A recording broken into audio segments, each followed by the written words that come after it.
Reflections by a matte painter. Physicist Jeffrey Berly carefully put down his guitar. It was his baby. He never really wanted to put it down, he so loved to play. It was a 57 Les Paul Custom, mahogany, painted ebony, but he had work to do. At least the work was at home today, and he could stay in his pajamas and robe. He took a sip of his coffee. It was cold. He went into the kitchen and filled it up before going down to his basement lab. For the last year, he had been trying to find a way to reproduce a magnetic field that he had come across. This field was on a wood frame, around a mirror, and he believed that the mirror had come from another galaxy, over a magnetic bridge. He never really cared why it was here, but he did know that it was how his friend had disappeared.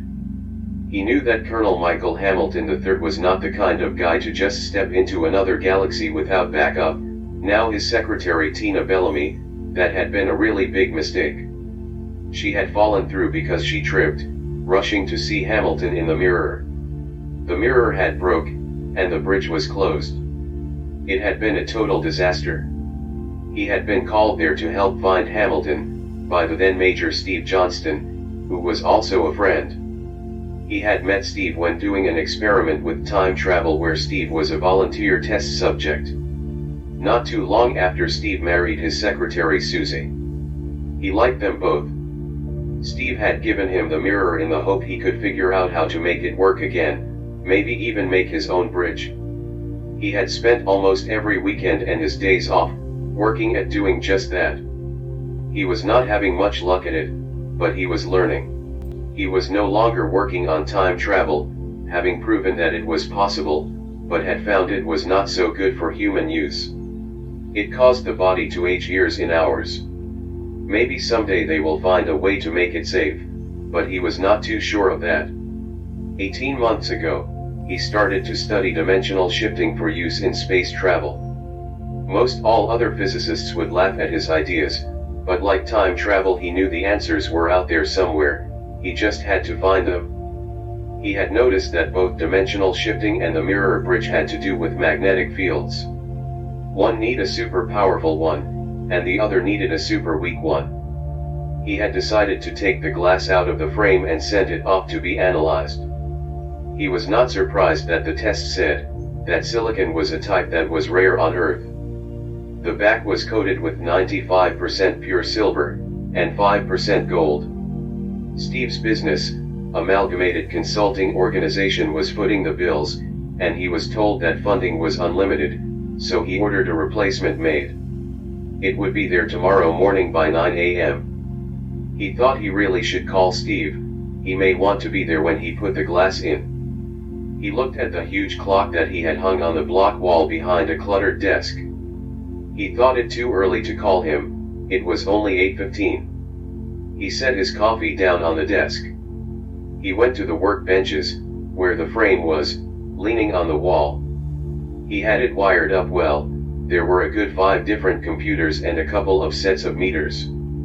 He looked at each and was not impressed.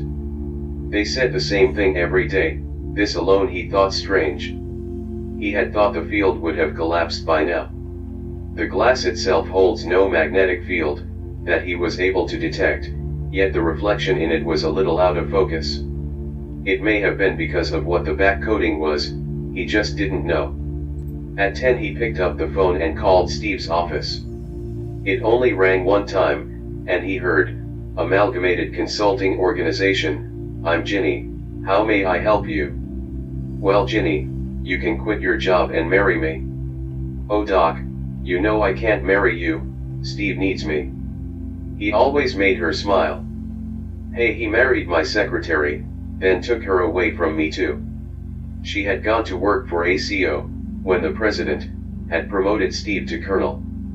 He was sure that the ACO was not a consulting company of any kind. He had known Hamilton for years, and it was always Air Force funding. Hamilton kept coming back to see what he would come up with. He liked the fact that he could talk Hamilton into funding some of his crazy ideas, but many have paid off in the end. "I like you too much to marry you, after all, you most likely won't live through the honeymoon." He laughed. I believe you. Is Steve available? Sorry, he is gone till the morning, some secret getaway that Susie had set up. Okay, thanks, tell him I need a call back when he gets in. I have some news about the mirror he may want to hear. Will do. Now don't you go and jump to another galaxy because I said no, many more women in this one. He laughed again. I'm staying in this one, thank you. Have a good day, my lady. He liked her. She had gone out of her way to help Steve take full control of whatever the ACO was. He was sure that it was part of a secret Air Force program, but he was not going to tell anyone anything. Steve was the one that gave him funding from now. Well, he had nothing that he needed to deal with in the lab, till the mirror got there, so he decided that he could go back and play a few tunes before he had lunch. It was good that he lived in the country. He was not sure if any neighbors would have liked his eclectic taste in music, or how he liked to crank it up when he played. His housekeeper had a 3-day weekend off, so she could visit with her sister, who was in town. Lunch had been made for him and was in the refrigerator, but for dinner, he would have to cook himself. He had no problem with this, he loved to cook. When he looked up again, 2 hours had passed, and he had forgotten about his lunch. Ah, he thought, no big deal, he would have it tomorrow. When he played, he thought, and a lot of time he would see the answers to many of his thoughts, or new questions would find their way into his mind. He thought about the mirror, and how it opened up a portal to another galaxy. It could be opening it into another dimension for all he knew. He had just assumed it was a galaxy, because of the magnetic field. It was the same as the bridges. It was 1/1,000,000th that of Earth's. It was the wood frame, not the glass that was, and he was unable to figure out how that could happen. He thought that he should know, but he was just not focusing his mind. When an answer came to this point, he knew it would not be long before it would pop into his brain, and he won't believe he hadn't seen it already. This is the way all his good answers came. Even at night, he would wake up when it happened and would have to go to work. If there was any way to save Hamilton, and his secretary Tina Bellamy, he was going to be the one to do it. He had not been there when Hamilton had gone in or was dragged in, but it was his fault Tina was gone. He should have never opened the bridge up again there. It should have been done in a lab of some kind. The biggest part was he had no clue how he did it, or if he did it. He has never told Steve, who just thought that it was working and then it was broken. He woke up ready for the mirror to be there. He was excited. It had taken them over 2 months to make it. He understood why. The type of silicon was rare, it took 4 days to cool, and the backing code was a custom mix that had to be made. He made coffee and decided to go sit on the porch. It was a fine morning out, he thought. He loved living near Marin, Switzerland. He had worked at CERN for over 5 years and had the house for now. He had a good-sized lab, with most of the equipment he needed. He really could do most of his work there, but big work had to be at CERN, where he had a whole team to help. He went to fill up his coffee when the phone rang. He answered it. Berly here, he said. Hey Doc, Ginny said you called. It was Steve. She said you had some news. Hey, Steve. Yes, the new mirror will be here in about an hour. Would you care to be here when I put it in the frame? Can you hold off till we get there? Only if that we part meant Ginny too. Steve laughed. And Susie, she wants to see you, or ask you something. Well, I'm sure we will have an answer, just might not be the one answered she wants. Okay, we will see you about noon. I even have a surprise for you. He laughed and hung up. Well, that was a little strange, he thought. That was okay, he had a lot to think about, so didn't have time to waste on the mysteries. He filled his coffee up and went back out on the porch. The sky was now half full of clouds. It may rain later, he thought, but that didn't matter to him much. He would be busy the whole day, once the mirror got there. The delivery man had to carry it to the basement for him. he looked hard at all the equipment but didn't ask anything. It came in a large wooden box. He would have to wait for Steve to get there to unpack it. He thought that they will be there around noon, so he was going to make them a good lunch. He decided a good green salad, bell peppers, onions, and tomatoes, would make a good start. Followed up with fried chopped sausage on yellow rice and gravy. He loved to cook for others just to see how they liked it. All three of them had eaten his cooking a few times and were always delighted. He went to work in the kitchen. Steve pushed his plate a little away, and said, "Wow, not that was a fine lunch. I feel fat now and want a nap." He laughed. He leaned forward.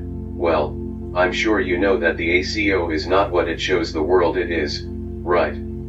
Berly looked at him, then at the ladies, then back at him. He nodded his head yes, so Steve continued, "All three of us work not only for the ACO but also work for a private research company named Ether. It stands for Earth, Time, Heaven, and Energy Research." Susie spoke up. "Buckle up, cowboy," she smiled. Steve continued, "Susie and I are agents for Ether." He spent the next hour telling him all about their AI assistants they both had. Susie's was named Alex, and Steve was named Kylie. Jenny didn't have one, just being a secretary for them at the ACO. "Okay, where do I get mine?" He laughed. "So why are you now telling me this?" Susie grinned. "We want you in the inner family if you're going to be the godfather of our child." All three of them were grinning at him now. "Wow, that is great news. You two will make fine parents." He was smiling. "And yes, I would love to be a godfather." "Great, now that's settled, Ether would like you to join us," Steve said. "Do I get an AI too?" "I can't tell you that unless you say yes." He smiled at him. Berly's face went blank, and they thought he was going to say no. Then he smiled and said, "Well, it's about time you all let me in on what you've been up to. Great from today on your work for the ACO as far as anyone else, but really you are now part of Ether, and being so you answer to no one but me. No one at the ACO knows of Ether but us four, and it's to stay that way for now. To answer your question, yes, you do get an AI assistant." He smiled. Susie with a big smile said, "You know what? You now get to steal Steve's secretary. Jenny has agreed to work for you now, so you don't have to marry her now to order her to get your coffee." They all laughed. For the next 30 minutes they set Berly up, so when he heard the ding in his head he knew just what it meant. "Dr. Berly, my name is Terry. I'm pleased to meet you." It was a strong female voice, that he could respect. For the next 30 minutes, he didn't say anything out loud, and kind of had the look on his face of bliss. Jenny spoke up first. "Hey, you will have hours to talk with Terry, you have guests." "I'm sorry, it's like Christmas when I was 7. He kind of giggled. "I think we have some work to do." Jenny stayed in the kitchen to clear up while the other three went to the basement lab. Steve found a dill and began to unbox the mirror. About the time he was finished, Jenny joined them. "Anyone noticed that there's a storm moving in?" Berly nodded his head. "No worries, lab has its own generator, my dear." Within minutes Steve and him had the mirror in the frame and back leaning on the wall. All four and the three AIs stood staring at it as if it was going to do something. "Damn good reflection would make a great selfie," Susie said. Berly was still in his pajamas and robe, but like most great minds didn't care how he looked. "If you all would give a little room, I'll get this thing wired up," Berly said. After 10 minutes and a few cuss words, he had the computers hooked back up. "Hey Doc, would a D-Wave help you out here?" Steve asked him. "I don't think I'll need one now with Terry." In his head, he heard an "ah" from her. "All the readings are the same as when I first hooked it up in Hamilton's office. Does that mean that you can open it up again?" Steve looked into the reflection. "Ah, about that, I didn't do anything, it had turned on by itself." He looked down, a little embarrassed. "There is a key, I just don't know what it is yet." Jenny spoke up. Too bad, it's not like a radio with an on and off switch and tuner. Berly's mouth fell open, the answer hit him like a brick wall falling on him. In his head, he heard Terry say, "Doctor, please, you need to relax." His heart rate was way too high, she thought. "You are an angle, my dear," he said to Jenny. "That's it, it needs to be tuned in, not a key, well, just maybe a key." He laughed. They all just looked at him as if he was crazy, having no clue what he was talking about. "I'll be right back," he said as he went up the stairs.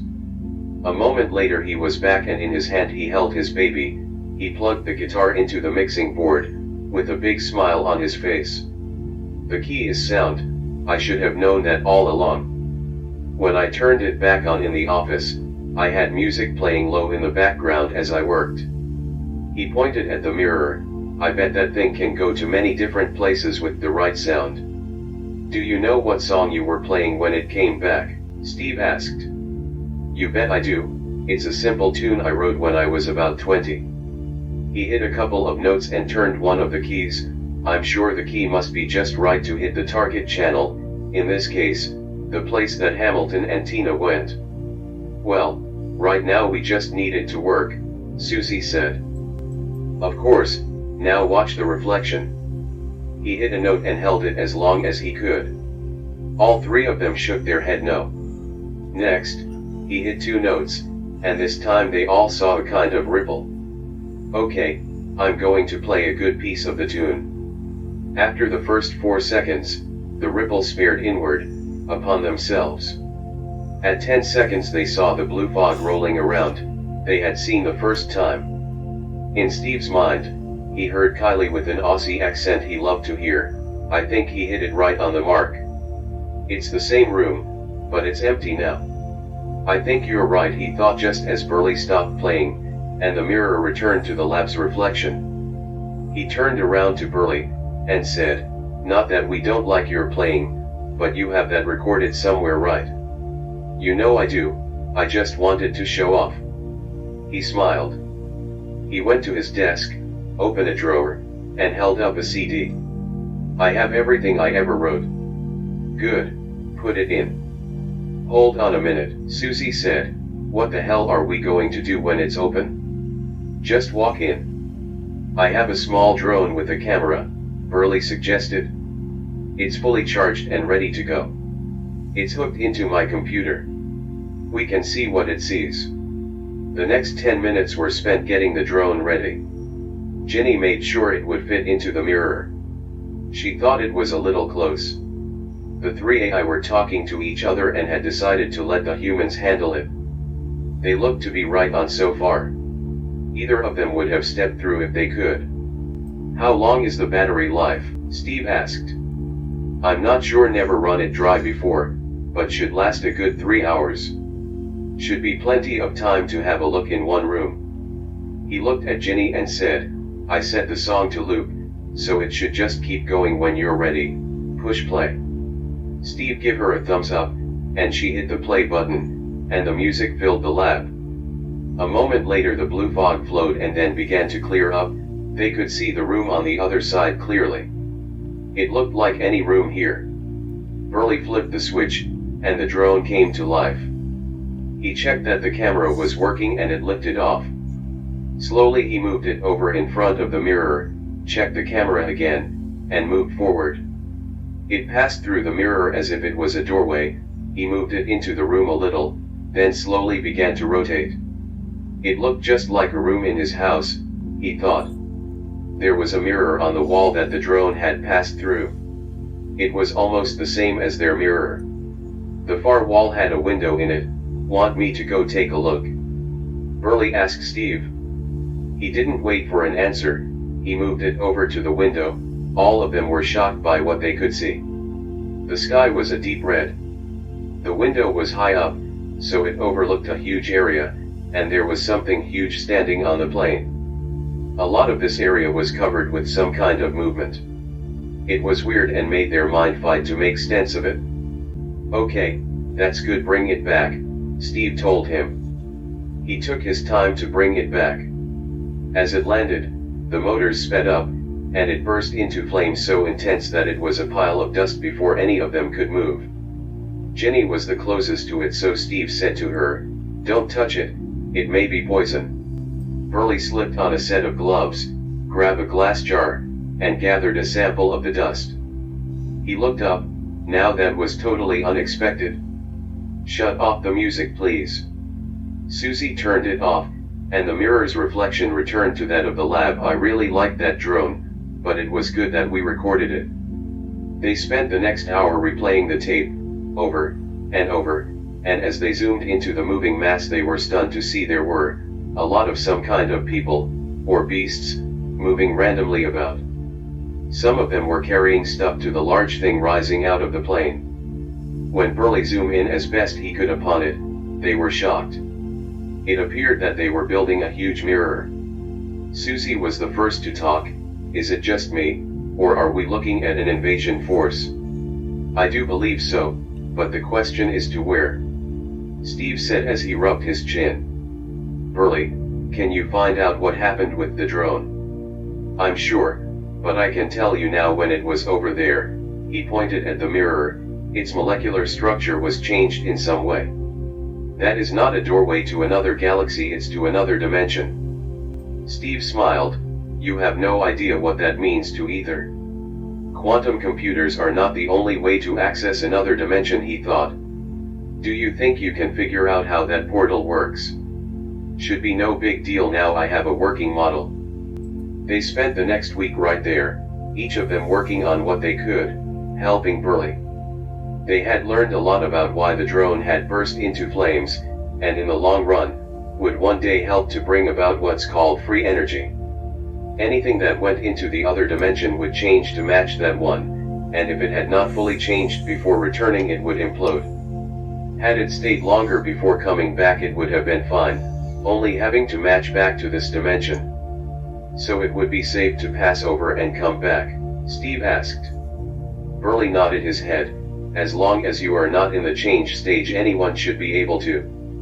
Hamilton and Mrs. Bellamy should be fine to come back if we could find them." That was what he really wanted, to save his friend. Steve only reported to one person, and that was the president, and he did not want to make the call. There were way too many questions that need to be answered, but he had little choice, it was his duty. He went to the front porch to sit, spent an hour on the phone with him, and when he hung up, he did not look too happy. In his mind he heard Kylie, "The president is a wise man. He may be wise, but he was wrong on this," he thought to himself. "If you were to pass into there, I may not be able to come with you, and I don't like thinking of you in there without me." Berly walked out.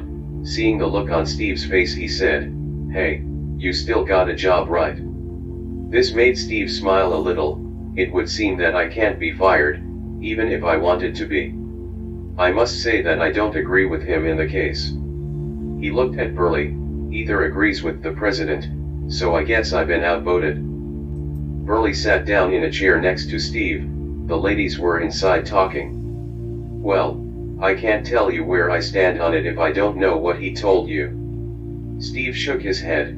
"Here I show him rock-solid evidence of a force preparing to conduct an invasion, and he said we had no proof as to where." "Well, I can see why he is thinking that it may not be us that they are about to invade, and to create a new enemy is not something we need." He said that to go after Hamilton was out of the question. He said we have no proof that he's still alive, and the only thing we have is proof that there are other dimensions. He stood up and walked over to the porch railing. "That bastard shut us down. We are to stop all research, and he wants the mirror box up, and we are ordered to keep silent about all this." Berly kind of giggled. "I'm not surprised. Who would want it known that they knew there was an invasion coming and did nothing about it?" He stood, went over to Steve, and put his hand on his back. "They may have shut us down right now, but you know that what I've been working on at the big lab, dimension shifts for space travel. Well, my son, it would seem that they are just about the same thing. Don't give up on saving Hamilton just yet." Berly would not give up on saving his friends, and he didn't care it was the president.